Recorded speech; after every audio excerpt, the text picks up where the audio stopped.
One firefighter later said, "From the beginning of that fatal fire, everything went wrong." By October of 1871, Chicago and its surrounding areas was a tinderbox. Drought conditions had rendered the grass and vegetation into brittle, dry straw. Chicago had been a boom town and had grown quickly. Wooden buildings thrown up in many cases without regard for fire safety. Sunday, October the 8th, was unusually warm, the temperatures hitting 79 degrees by 4 p.m. The city had been plagued by numerous fires, both large and small, due to the drought.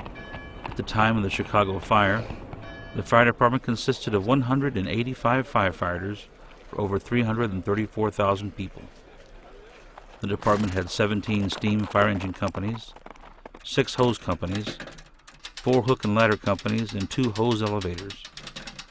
Just the night before, the fire department had fought a serious blaze that consumed 4 city blocks and took 16 hours to bring under control. Parts of that fire were still smoldering, and the firefighters had not eaten or had a chance to rest. The stage was being set for disaster. Although the exact cause of the fire has always been in question, there is no doubt where the fire started. Catherine O'Leary ran a small but successful milk business from her home and barn at 137 DeKoven Street. In her barn were over 2 tons of hay, 5 cows, a calf, and a horse. She also had numerous bags of wood shavings for use as bedding for the animals and as tinder. Wood shavings were plentiful and cheap due to the lumber mills in the area, and almost every home had an ample supply of them. In the shed adjoining the barn, there were over 2 tons of coal, plus firewood and kindling. Around 9 that evening, smoke and flames were spotted coming from the O'Leary barn.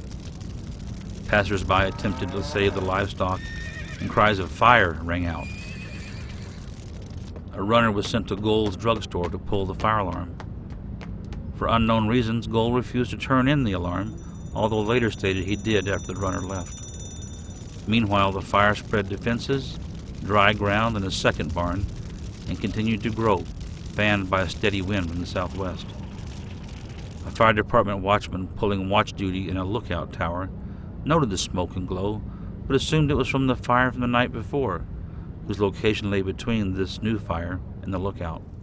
When he looked up a few minutes later and saw the flames leaping into the air, he realized this was a new fire and sent off the alarm. But he misjudged the fire location and sent the companies to a location over a mile away from the scene.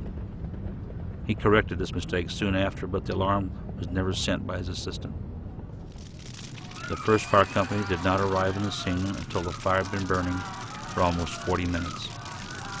By then it was too late. The fire burned unchecked, leaping the river and sending firebrands and embers raining down on the city. It consumed wooden streets, elevated wooden sidewalks, and buildings.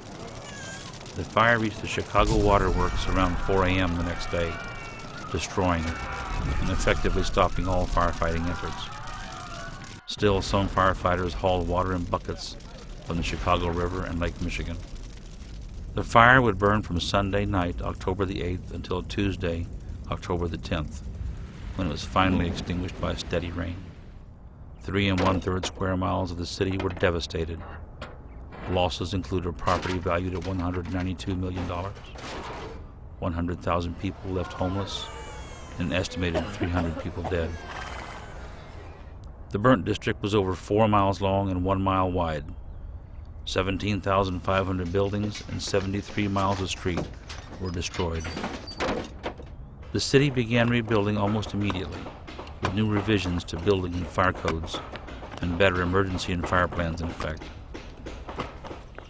The O'Learys sold their house and moved due to the notoriety that followed. The property was eventually demolished in 1955, and the Chicago Fire Academy was erected on the site. A Maltese cross is painted on the floor of a hallway, marking the exact location of the O'Leary barn, and a stylized flame sculpture stands outside the academy, commemorating the Great Fire of 1871.